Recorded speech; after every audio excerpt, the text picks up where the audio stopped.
back in the day, up until 1917, roads didn't have a standard when it came to dividing lines. It was just understood that you could hug the right side of the road and everything would be all good. Well, this kind of fell apart when it came to corners. Drivers would tend to steer in and cut corners going into the opposite lane. So in 1917, the first center line was painted and was chosen to be the color white by the designer. That designer, Edward Hines, was inspired to paint the lines white when he saw a milk spill from a delivery wagon on newly paved road. White lines were later adopted by all states in 1955, all except for Oregon, who preferred yellow.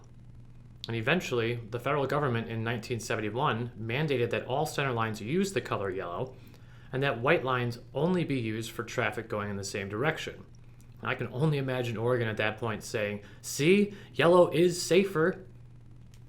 But I just thought this was interesting. 54 years of road line innovation and regulation, all inspired by some spilled milk.